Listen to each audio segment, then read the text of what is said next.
Hello friends. So today we'll be continuing our discussion of economic survey. So to start with, this is chapter 2, entrepreneurship and wealth creation at the grassroots. So till now we have studied that what is the importance of economic survey and what is the theme of this year's survey, and chapter 1, that was wealth creation. So this year's theme is wealth creation, and the first chapter itself was on that, what is wealth creation, why it is so much relevant, and why we are so much focused on ethical wealth creation at this point of time. So all the factors related to it, we have studied all of that in details. Why we have this brought this wealth creation, वो किसका concept था, क्यों and all, वो सब कुछ हमने details में discuss कर रखा है. For all of those who have not followed that lecture of mine, it would be very good that if you study that before coming to this lecture. Okay, it will make much more sense. Okay, so ये chapter का जो topic है आपका, that is entrepreneurship and wealth creation at the grass roots. अब हमने wealth creation की importance पढ़ ली है, लेकिन अब हम जानेंगे wealth creation at the grass roots. वो कैसे ज़्यादा हो पाएगा, किस तरीके से हम ग्रास रूट्स पे वेल्थ क्रिएशन कर पाएंगे. उसके लिए सबसे इम्पॉर्टेंट चीज़ है आपके लिए एंटरप्रेन्योरशिप. आपको एंटरप्रेन्योरशिप को डेवलप करना है. Until and unless entrepreneurial activity develop होगी कंट्री में, you can not create wealth at the grass root level. So this is the importance of this chapter, that आप एंटरप्रेन्योरशिप से किस तरीके से वेल्थ क्रिएशन करोगे. ठीक है, अब हम इसको पूरा डिटेल में समझेंगे. एंटरप्रेन्योरशिप क्या है? Entrepreneurs क्या है? rather, entrepreneurs are the people who start a business with a new idea. They bring innovation. मतलब कोई नया चीज़ वो स्टार्ट करते हैं एक नए आइडिया के साथ, और वो they are ready to take the risk because they have started it. The risk will be bared by them. Okay, they are ready to take challenge and they want to bring a change. इसीलिए यहाँ पे लिखा है entrepreneurs are agents of change. Because they want to bring a drastic change. वो उस objective के साथ कुछ स्टार्ट करते हैं कि हमारा जो भी स्टार्टअप है, हमारा जो भी सोल्यूशन है, because if they are starting something, the startup has to be a solution to something, for otherwise they won't start it ना. तो अगर एक आइडिया है, कुछ ऐसा आइडिया है जो एग्जिस्टिंग किसी प्रॉब्लम का सोल्यूशन है, इसीलिए एंटरप्रेन्योरशिप इम्पॉर्टेंट है. So entrepreneurs are agents of change. They bring innovative ideas. Okay, they are starters. They start a business, and ये जो undertaking वो start करते हैं, it brings economic growth. कैसे economic growth लेके आते हैं? Because क्या होता है, entrepreneurship क्या होती है कि अगर आप कोई चीज़ नई स्टार्ट करते हो तो you need ना मैन पावर. आपको ह्यूमन रिसोर्सेज चाहिए. आप लोगों को हायर करोगे वहाँ पे काम करने के लिए. अगर आपने कोई भी, जैसे सपोज़ आपने अगर वाटर प्यूरीफायर का ही प्लांट अगर लगाया है, ठीक है, तो क्या है, you will need people over there to work. तो आप क्या करते हो, आप एम्प्लॉयमेंट जनरेट करते हो. जहाँ पे एम्प्लॉयमेंट जनरेट होती है, जॉब्स क्रिएशन होती है इकोनॉमी में, वहाँ पे क्या होता है, आप इंडिविजुअल लेवल पे जिनको हायर करते हो उनकी इंडिविजुअल इनकम होती है. इंडिविजुअल इनकम ही मिक्स होके एडिशन होके ही हमारी नेशनल इनकम बनती है, और नेशनल इनकम ही जो हमारी जीडीपी है, that leads to our growth and development. Economic growth and development में हमने बहुत डिटेल्स में डिस्कस कर रखा है. ठीक है, तो ये एक छोटे लेवल पे एक स्टार्टअप, ये एक स्टार्टअप है. इस तरीके से हज़ारों स्टार्टअप मिल के they are the one who drive economic growth in any nation. Okay, so what we can say is that they are the agents of change who bring accelerate innovation in the economy and bring economic growth and development. Okay, यहाँ पे mentioned है economic development, employment, growth, everything, they are responsible for that. ठीक है, उसके बाद क्या है, यहाँ पे एक स्कीम का मेंशन है, startup India campaign. Startup India campaign was started by the Modi government itself. 2015 का है ये, जिसमें to increase productivity and wealth creation in India. Productivity और ग्रोथ मतलब क्या है, ये जो कैंपेन था, it was helping entrepreneurs. Okay, because देखो एंटरप्रेन्योर्स को हेल्प के लिए क्या सबसे ज़्यादा इंपॉर्टेंट क्या होता है कोई भी बिज़नेस को स्टार्ट करने के लिए? Financial help. ठीक है, तो ये जो कैंपेन्स वगैरह है, ये सब फंड करते हैं एंटरप्रेन्योर्स को, so that they can start their business. ठीक है, बिकॉज क्या है, जब तक आपको ईजिली पैसा अवेलेबल नहीं होगा, आप कोई भी चीज़ स्टार्ट नहीं कर पाओगे. ये सबसे बड़ा life blood of any business is finance. So if you have finance you are in a position to take up risk. Okay, तो ये सब जो कैंपेन्स है, गवर्नमेंट की जो स्कीम्स है, ये सब हेल्प करते हैं, ये बूस्ट करते हैं एंटरप्रेन्योरशिप को कंट्री में. ताकि क्या होता है, लोगों को रहता है कि हाँ हमें हेल्प है गवर्नमेंट की, हम एक स्टार्टअप है, हम स्टार्ट कर सकते हैं, government is there to help us, will be getting loans at cheaper rate of interest, easily हमको मिल जाएगा, कंप्लायंस बहुत कम होगा, पेपर वर्क बहुत कम होगा. तो इन सब कैंपेन स्कीम्स के अंडर में अगर आप अपने आप को रजिस्टर करवा पाते हो तो it is very helpful for you. ये बूस्ट करता है entrepreneurial activity in the country. एक तो आपका स्टार्टअप इंडिया हो गया, एक पहले भी मैंने डिस्कस किया था stand up India. Stand up India क्या है, वो एक्चुअली हेल्प करता है SC ST एंड विमेन को. तो वो 3 जो सेक्शन है हमारे, ठीक है, जो कि सो कॉल्ड जो वल्नरेबल ग्रुप्स है हमारे, उसको हेल्प करता है stand up India. And that is also to boost entrepreneurship in the country.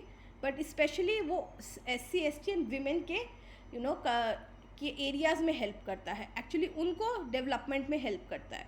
And startup India as you know entrepreneurship को बूस्ट करता है. ठीक है, अब आपको पता चल गया एंटरप्रेन्योरशिप की इंपॉर्टेंस क्या है, किस तरीके से हेल्प करती है इकोनॉमिक ग्रोथ में, और कौन कौन से गवर्नमेंट की स्कीम्स हैं एंटरप्रेन्योरशिप को बूस्ट करने के लिए इंडिया में. नेक्स्ट, अच्छा, इस चैप्टर में बहुत अच्छे से वर्ल्ड बैंक का डेटा हमने कैप्चर कर रखा है. वर्ल्ड बैंक के डेटा के हिसाब से क्या है, India ranks 3rd in the number of new firms created. 3rd है, मतलब जब सबसे ज़्यादा तो न्यू फर्म्स मतलब न्यू बिजनेस मतलब मोर ऑफ एंटरप्रेन्योरशिप. सबसे ज़्यादा नए बिजनेस इंडिया में, we are on the 3rd number.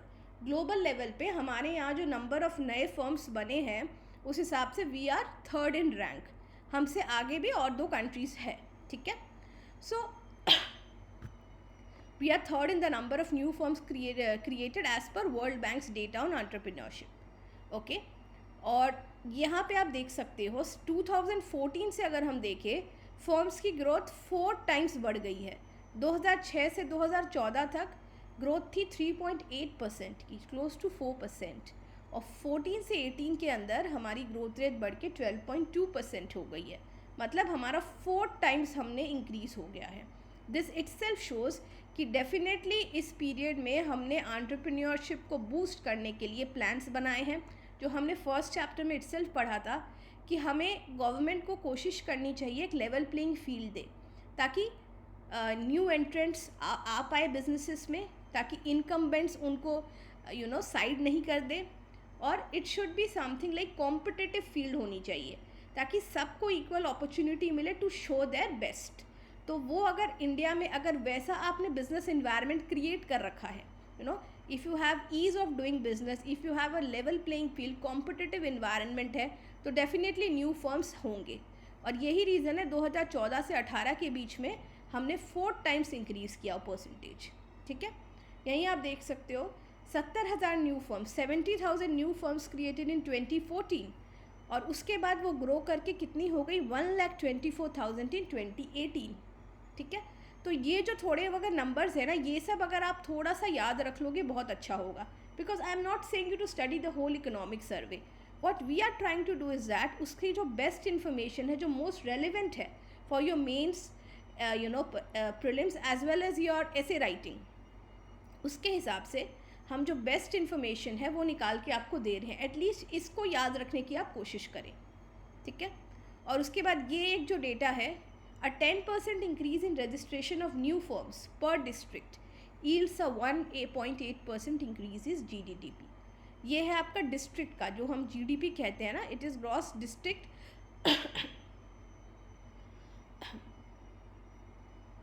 Okay, sorry. So a 10% increase in registration of new firms per district yields a 1% increase in gross district domestic product. ठीक है, तो district wise जो domestic product है उसको अगर हम लेंगे इन कंसिड्रेशन, तो 10% increase in registration of new firms yields a 1.8% increase in GDP. This is a very good figure. ठीक है, मतलब अगर इतना हम 10% भी इंक्रीज कर रहे हैं, 1.8% से उस डिस्ट्रिक्ट का GDP बढ़ रहा है. तो it shows that yes, this new firms is actually contributing to our domestic product in terms of domestic product. क्या होता है, value of goods and services ना. तो डिस्ट्रिक्ट का जो value of goods and services है उसमें इंक्रीज लेके आ रहा है. मतलब they are doing the thing what they should be doing, they are bringing growth, they are bringing growth in the district. जब डिस्ट्रिक्ट में ग्रोथ होगी तभी आपकी it would scale up to the national level eventually. ठीक है. अच्छा, अब entrepreneurship in India का सिनेरियो देख लेते हैं. ये एक बड़ा अच्छा फिगर है कि एक स्टडी है that entrepreneurship dispersed across India and not restricted just to a free metropolitan city. इसमें बताया जा रहा है कि जो एंटरप्रेन्योरशिप मतलब क्या है, जो नए नए फर्म्स है, जो नए स्टार्टअप्स है, वो सिर्फ मेट्रो सिटीज़ में कॉन्सेंट्रेटेड नहीं है, it is dispersed across India. तो this is a very good thing to see that ऐसा नहीं है कि आप ये बोलोगे कि हम मेट्रो सिटी में रहते हैं तभी हम कुछ स्टार्ट कर सकते हैं. अगर आप मेट्रो सिटीज़ में नहीं भी रहते हो, आप नॉन मेट्रो में भी रहते हो, तो भी यू आर मतलब ये जो स्टैटिस्टिक्स हमारे हैं वो सपोर्ट करते हैं कि हाँ वो डिस्पर्स्ड है अक्रॉस इंडिया. ओके, तो this is a very important notice which you should take. Impact of new firms greatest in manufacturing and services sector.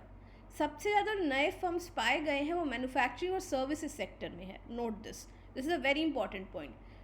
might be asked also in an MCQ. So impact of new firms जो हमने देखा है सर्वे में, what they have revealed is that सबसे ज़्यादा manufacturing और services sector में है. और मैन्युफैक्चरिंग सेक्टर में सबसे ज़्यादा तो हाईएस्ट एंटरप्रेन्योरल एक्टिविटी देखी गई, सबसे ज़्यादा जो नए फर्म्स देखे गए हैं वो इन 5 स्टेट्स में देखे गए हैं: गुजरात, मेघालय, पुडुचेरी, पंजाब एंड राजस्थान. ओके, सो अब गुजरात में देखा गया तो डेफिनेटली कुछ ना कुछ वहाँ पे एडवांटेज है इन टर्म्स ऑफ वहाँ पे क्यों ये हब बन गया है, मैन्युफैक्चरिंग हब क्यों बन गया है गुजरात. उसका यहाँ पे मैंने रीज़न आपको दिखा है कि गुजरात के जो लेबर रिफॉर्म्स है बहुत प्रो वर्कर है. अगर रिफॉर्म्स प्रो वर्कर होते हैं तो डेफिनेटली वहाँ पे बिजनेस ज़्यादा ग्रो एंड थ्राइव करेगा. ठीक है, आप देखो यहाँ पे the labour reforms are pro worker and the state has passed other regulations that improve ease of doing business. जो मैंने पहले बात की थी, ease of doing business important है, कंप्लायंस कम होना चाहिए, transparent and timely processing of approval and renewal of applications. तो इस केसेस में क्या होता है ना, अगर ईज़ ऑफ डूइंग बिजनेस है, ज़्यादा कंप्लायंस नहीं है, ज़्यादा पेपर वर्क वगैरह नहीं है, तो क्या होता है ना, it propagates, it pushes someone to get into activity in that particular state. हाँ, अगर कोई और स्टेट है वहाँ पे अगर प्रो वर्कर नहीं है तो क्या होता है ना, आदमी हिचकिचाता है, नहीं हम क्या कुछ नया स्टार्टअप करेंगे, इतना झमेला है करने को, इतना इतने विंडो से पास होता है हमारा जो भी है, हमने जो हम फॉर्म फिलअप होते हैं, इतनी लोग इतने अप्रूवल्स चाहिए होते हैं, उस चक्कर में लोग इनिशिएटिव ही लेना बंद कर देते हैं कि नहीं यहाँ पे नहीं बनेगी बात, we should go and think about some, कहीं और जगह पे जाके काम स्टार्ट करेंगे. तो ये एक बहुत इंपॉर्टेंट ड्रॉबैक है. तो उसके लिए गुजरात के जो लेबर रिफॉर्म्स है बहुत ज़्यादा प्रो वर्कर है, ये सब बूस्ट करते हैं. नहीं, दे फोर्स यू टू, नहीं हमें काम करना है, बिकॉज यहाँ पे काफ़ी अच्छा बिजनेस इन्वायरमेंट मिल रहा है. तो या लोग pushup, youngsters will be push to know we should go and start something in Gujarat. वहाँ का इन्वायरमेंट बहुत अच्छा है, बिजनेस इन्वायरमेंट बहुत अच्छा है. ठीक है, तो इसीलिए ये इंपॉर्टेंट है कि अगर स्टेट गवर्नमेंट्स, बिकॉज ये सब जो स्टेट गवर्नमेंट्स का डिपार्टमेंट है, ठीक है, तो अगर वो स्टेट अपना बिजनेस इन्वायरमेंट को इतना कंड्यूसिव रखेगा, इतना ईजी रखेगा ना, तो वहाँ पे लोग आएंगे, बिजनेस सेटअप करेंगे, और उससे क्या होगा, स्टेट का ही बेटरमेंट होगा in terms of huge level पे एम्प्लॉयमेंट जनरेट होगी. एम्प्लॉयमेंट जनरेट होगी, that means addition to what, the domestic product. Okay, तो गुजरात का आपने देख लिया. नेक्स्ट हम राजस्थान का भी देख लेते हैं. राजस्थान के जो रिफॉर्म्स है, गुजरात के रिफॉर्म्स क्या थे, प्रो वर्कर है, राजस्थान के क्या है, प्रो एम्प्लॉयर है. ठीक है, तो दोनों वेज में वो कंड्यूसिव है. वहाँ पे ट्रेड यूनियंस को लेके काफ़ी कुछ चेंजेस किया गया. You can read it over here. To reduce the influence of trade unions, the state has increase the cost of union formation by increasing the minimum membership requirement to form a union to 30% of the total workforce at an establishment up from 15% earlier. ठीक है, this is, ये आप read कर सकते हो. अच्छा, manufacturing का हमने डिस्कस कर लिया है. और सर्विसेज सेक्टर में कौन से, जहाँ पे जो स्टेट्स है जहाँ पे सबसे ज़्यादा एंटरप्रेन्योरल एक्टिविटी देखी गई है, highest Delhi, Mizoram, UP, Kerala, Andaman and Nicobar and Haryana. ठीक है, ये सब points you should keep a note of it, because more than this we can not make it any more concise. ये सबसे कंसाइज फॉर्म है. ठीक है, इससे ज़्यादा करना मतलब you are eliminating the important things. ठीक है, at least keep a note of all these points. Okay, ये सबसे इम्पॉर्टेंट पार्ट है इस चैप्टर का, डिटर्मिनेंट्स ऑफ एंटरप्रेन्योरल एक्टिविटी। मतलब क्या डिटरमाइन करता है कि मैं इस जगह पे बिज़नेस सेटअप करूँगा ना कि उस जगह पे।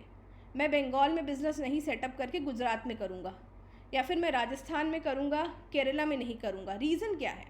ये डिटर्मिनेंट्स है, मतलब ये फैक्टर्स डिटरमाइन करते हैं आप कहाँ पे नया फर्म्स को स्टार्ट करना चाहोगे, नया बिजनेस। ठीक है, सबसे इम्पॉर्टेंट जो फैक्टर है डिस्ट्रिक्ट लेवल एट्रीब्यूट्स, मतलब उस पर्टिकुलर डिस्ट्रिक्ट की कैरेक्टरिस्टिक क्या है, ये हमें पढ़नी पड़ती है। दो कैरेक्टरिस्टिक मेजर है, सोशल और फिजिकल। मतलब एक तो आप देखोगे वहाँ का सोशल इंफ्रास्ट्रक्चर क्या है, और दूसरा आप देखोगे वहाँ का फिजिकल इंफ्रास्ट्रक्चर क्या है। ये दोनों अगर आपके हिसाब से बेस्ट है तो आप उसी जगह को चूज़ करोगे। सोशल इंफ्रास्ट्रक्चर की हम जब बात करें, हम एक्चुअली किसकी बात कर रहे हैं? एजुकेशन इंफ्रास्ट्रक्चर की। मतलब देखो, जो लोग ज़्यादा एजुकेटेड है, ज़्यादा पढ़े लिखे हैं, that means they have good minds, और अगर अच्छा माइंड है तभी वो लोग कुछ अच्छे आइडियाज़ लेके आ सकते हैं। अच्छे आइडियाज़ मतलब इनोवेटिव आइडियाज़, मतलब एंटरप्रेन्योरशिप। ठीक है, तो हायर एजुकेशन बहुत इंपॉर्टेंट है। अब अच्छा, अच्छे माइंड्स, अच्छी एजुकेशन, अच्छे पढ़े लिखे लोग कहाँ पे मिलेंगे आपको? वहीं पे जहाँ पे अच्छे इंस्टीट्यूशंस हैं, अच्छे कॉलेजेस हैं। तो वही बात है यहाँ पे, जहाँ पे कॉलेजेस ज़्यादा है, बेटर कॉलेजेस है, और दे आर प्रोड्यूसिंग टैलेंटेड, मतलब they are giving birth to talented minds, मतलब तो वही एरियाज़ का एजुकेशन इंफ्रास्ट्रक्चर अच्छा कहलाता है। ठीक है, तो सोशल इंफ्रास्ट्रक्चर वही हो जाता है आपका कि how many literates you have in that particular district, and that literates leading to growth of some great ideas, giving birth to some great innovative concepts और अच्छे startups। ठीक है, तो सोशल इंफ्रास्ट्रक्चर इसलिए बहुत इंपॉर्टेंट हो गया है कि हाँ, एजुकेशन इंफ्रास्ट्रक्चर जहाँ का अच्छा है वहीं पे हम सोच सकते हैं काम करने का, बिकॉज वहाँ पे हमें बहुत अच्छे एम्प्लॉयज़ मिल जाएंगे इन terms of good minds, because you need better human capital is the most important part of anything। आप कोई भी बिजनेस स्टार्ट करो, वहाँ की ह्यूमन रिसोर्स बहुत अच्छी होनी चाहिए, तभी आप एक्सेल कर पाओगे। तो एजुकेशन इंफ्रास्ट्रक्चर हो गया। दूसरा है फिजिकल इंफ्रास्ट्रक्चर। फिजिकल इंफ्रास्ट्रक्चर क्या होता है कि नॉर्मल इंफ्रास्ट्रक्चर की मैं बात कर रही हूँ, कि जहाँ पे सारी फैसिलिटीज़ बहुत अच्छी है, इन टर्म्स ऑफ इलेक्ट्रिसिटी है, वाटर है, प्रॉपर रोडवेज़ है। तो क्या होता है, वहाँ पे लोग अच्छे से उस जगह पे पहुँच पाते हैं। ठीक है, और ये है ना, ये सबसे इम्पॉर्टेंट है for any business, people should be able to reach that place. ठीक है, और प्लस अगर वो थोड़े से आउटर एरियाज़ में है तो वो मेन मार्केट से कितनी दूरी पे है, ज़्यादा दूरी पे ना हो ताकि लोग वहाँ पे पहुँच ही ना पाए, तो वैसा भी नहीं होना चाहिए। तो ये दोनों चीज़ इक्वली इंपॉर्टेंट है, social infrastructure plus physical infrastructure. ये डिसाइड करता है कि आपको अपना बिजनेस कहाँ पे सेटअप करना है। ठीक है, तो these 2 points should be kept in mind. ये दोनों प्लस करके ही हम डिटरमाइन करते हैं, हाँ we are going to set up business at this location. Last, policy makers को क्या करना चाहिए टू एंटरप्रेन्योरल एक्टिविटी को बूस्ट करने के लिए? सबसे इंपॉर्टेंट जो चीज़ मैं शुरू से बोल रही हूँ, ease of doing business. Next, flexible labour regulation. आपने देख लिया गुजरात और राजस्थान मॉडल, दोनों आप देख सकते हो। और अगर आप इस तरीके का आंसर लिखते हो ना, यहाँ पे अगर आप एग्जाम्पल डाल दो फ्लेक्सिबल लेबर रेगुलेशन के बाद, राजस्थान का मॉडल ऐसा है, गुजरात का मॉडल ऐसा है, it would actually help you fetch lot of marks. I am telling you, these examples you should keep in mind. So दो चीज़ हमने समझ लिया, ईज़ ऑफ डूइंग बिजनेस होना चाहिए, फ्लेक्सिबल लेबर रेगुलेशन होना चाहिए, तभी वहाँ पे बिजनेसेस ग्रो करेंगे। सेकेंड है, मैन्युफैक्चरिंग सेक्टर में सबसे ज़्यादा पोटेंशियल है, बिकॉज मैन्युफैक्चरिंग सेक्टर क्या होता है, बहुत ह्यूज लेवल पे एम्प्लॉयमेंट जनरेट करता है, और हमारे यहाँ अनएम्प्लॉयमेंट की जो प्रॉब्लम है उसके लिए ये सेक्टर सबसे ज़्यादा बेस्ट है। अगर हम इसको हेल्प करेंगे ग्रो करने के लिए, we are in turn creating jobs in our economy. ठीक है, और वही हमारा फिर से सेल्फ रिलायंट इंडिया का जो ड्रीम है, इसी से हम अचीव कर पाएंगे। ठीक है, एंड लास्टली, स्टेट और डिस्ट्रिक्ट एडमिनिस्ट्रेशन को इस चीज़ पे फोकस करना है। ठीक है, because they are the ones who are creating physical and social infrastructure in the district. So अगर वो इन तीनों चीज़ों पे ध्यान देंगे, लिटरेसी, एजुकेशन, फिजिकल इंफ्रास्ट्रक्चर के ऊपर, तभी हम एंटरप्रेन्योरशिप को प्रमोट कर पाएंगे। और जहाँ एंटरप्रेन्योरशिप प्रमोट हो गई, जॉब्स क्रिएट हो गई, we are in a position to create maximum wealth in that particular district। और इस तरीके से सारी डिस्ट्रिक्ट मिलके we contribute to the national wealth creation, and this in turn would help us achieve our जो हमने शुरू में भी पढ़ा था कि जो वेल्थ का बेनिफिट है हमें लोएस्ट लेवल तक पहुंचाना है, तभी हम वो कर पाएंगे। ग्रास रूट लेवल पे अगर एंटरप्रेन्योरशिप अगर क्रिएट होगी तभी ये पॉसिबल है, ठीक है। It's not about only sufficing the needs of people living in the metropolitan cities, no it's not about that. वो हमने ऑलरेडी देख भी रखा है, अभी कुछ पिछले स्लाइड में हमने डिस्कस किया है कि इंडिया में एंटरप्रेन्योरशिप डिस्पर्स्ड है। वो इटसेल्फ बताता है कि इट इज़ कंड्यूसिव। अगर हम सोचें इस बारे में, we are in a position to have newer firms in all disperse करके हम कर सकते हैं, ताकि लोगों का पूरा ऑल राउंड डेवलपमेंट हो पाए wherever they are living, need not the stay in the metro cities only to get the benefits of wealth creation. Okay, so with this I end this discussion. Thank you so much.